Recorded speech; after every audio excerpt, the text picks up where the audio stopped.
Radio. Jeremy Corbyn has this week been the victim of a crazed, unhinged assault by the agents of the powerful, a frenzied attack to destroy him for fear that he might win. The proximate method is the exploitation of deep-seated Jewish fear, literally summoning up the demons of Nazism against Britain's finest anti-fascism. It doesn't get much more serious than that for all concerned. And when I say the agents of the powerful, I mean from left to right, from the Liberal to the far right. I mean from the Guardian and Channel 4 News right across the spectrum. All guns blazing, all trained on one man, a man without a scintilla of racist or anti-Semitic feeling in his body, in his psyche. A man whose parents stood at Cable Street against fascism and anti-Semitism. He's been attacked by newspapers that were supporting the Nazis at the time. He's been attacked by newspapers that were funding the British Union of Fascists at the time.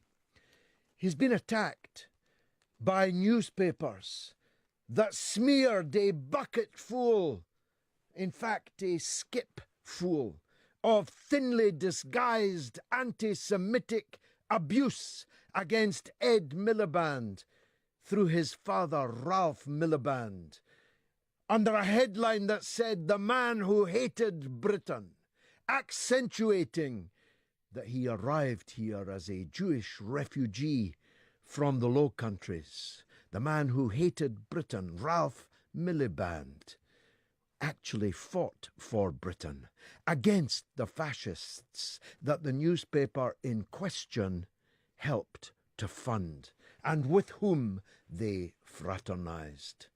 The low point, you might be surprised to hear, but only if you've not been paying attention, was the package, I think they call them, on Channel 4 News last night, when a child was interviewed, no parent or guardian nearby, and was allowed to say that she was being frightened in the playground by people who were telling her that her fate as a Jewish schoolgirl might be like the fate of Jewish schoolgirls in Germany and across Europe in the 1930s and 40s.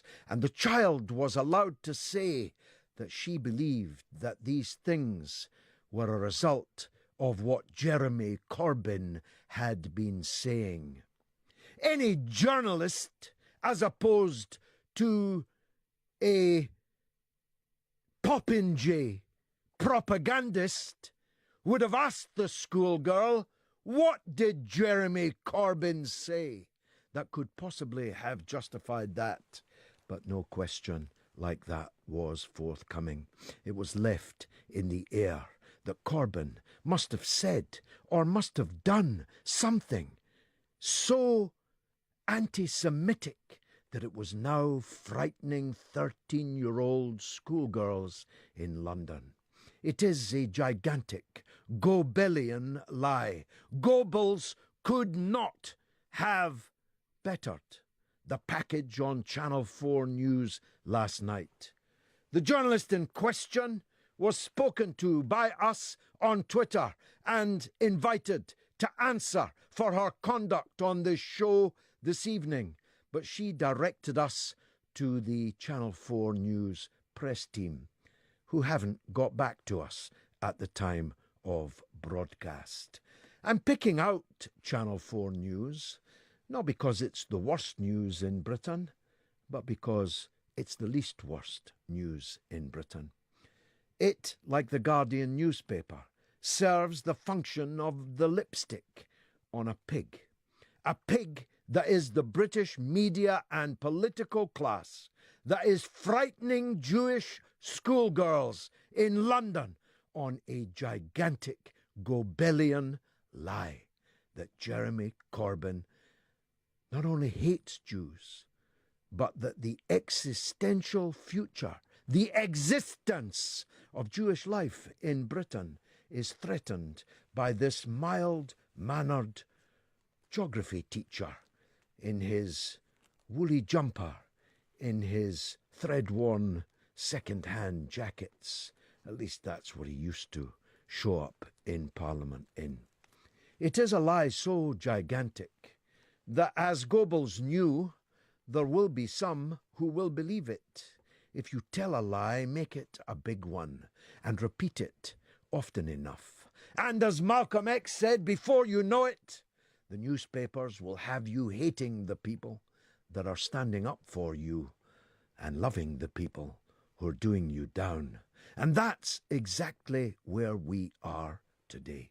Thunder and lightning came in triptych when 3 carefully coordinated front-page newspapers of failing, fading Jewish community newspapers, read by scarcely anyone, but guaranteed an outing for their front-page splash against Corbyn on every newspaper review endlessly throughout the day and throughout the days on every television station, providing the fodder for talk shows across the radio networks and fueling the next day's propaganda onslaught. Now, on one level, this is because of Jeremy Corbyn's astounding success. The man for whom a special general election was called just over 12 months ago, so that Theresa May could wipe the Labour Party off the political map, could consign Jeremy Corbyn to the dustbin of political history. That didn't happen, that the reverse happened, and that this onslaught was launched at the precise moment, precise to the day moment, that Jeremy Corbyn moved into a 4, in some polls, 5-point lead in the national opinion polls, should, if you have a brain cell, tell you what this is really all about. This is not about Jews. It's not even about Israel. This is about destroying Jeremy Corbyn's potential to be Britain's Prime Minister. That's my point of view. I want to hear yours. 0344 499 1000. Mind you, the enemy within in Labour, which has spent 2 years stabbing Jeremy Corbyn in the back, in some cases in the front, survives so far to fight another day. All the talk about a breakaway, a new centre party, a government of national unity has gone quiet. But that doesn't mean the tectonic plates are not shifting underneath our feet. We'll be talking to a bright young thing in the journalistic fraternity, Patrick Christys, a journalist at Westminster, who'll be talking us through just what Vince Cable was up to when he missed a crucial Brexit vote in Parliament because he was away having discussions about the creation of a new anti-Brexit party. And the Blairite ranks of the Vauxhall constituency Labour Party have struck the first blow for deselection. They have begun the process of unseating Kate Hoey as their Member of Parliament. 29 years or more she's been sitting there as the MP in South London. The proximate reason is Brexit and her principled belief in it. I've known her for 40 years, literally, though she doesn't look it. She's a principled woman. Some of her principles I agree with, like when she stood next to me in the 1980s, defending the Palestinian people when you could have fitted all of us into this studio and had room for an elephant in the corner. I liked her principles in opposing the Iraq War, when, ditto, there weren't too many of us in Parliament around. I liked her principles in defending Brexit. I liked her principles in defending Jeremy Corbyn, whom she has supported throughout. But those principles are all nixed by the fact that she is determined that the Brexit that the British people voted for should be delivered. We'll be talking about that too. We'll be talking to Graham Bash of the magazine Labour Briefing, another man I've known for 40 years, about the Labour anti-Semitism row. We'll be talking, if we can tear somebody away from trying to see the blood moon this evening, about the extraordinary cosmos issues that have arisen this week, particularly the discovery of a lake the size of Lake Windermere on Mars, proving, at least to me, that there's life on Mars, in answer to David Bowie's famous question. Or that if there is no longer life on Mars, that it just goes to prove that you can have a planet, you can have life, and it can all go extinct and as dead as the dodo. Is Donald Trump as dead as a dodo? Turns out his long-standing aide from the days of The Apprentice has been secretly writing a book about him, which they're about to release, called Unhinged.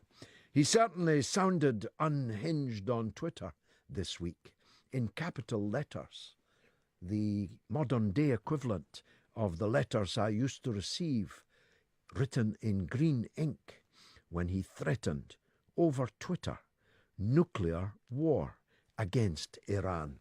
What could possibly go wrong? It's all coming up in the mother of all talk shows.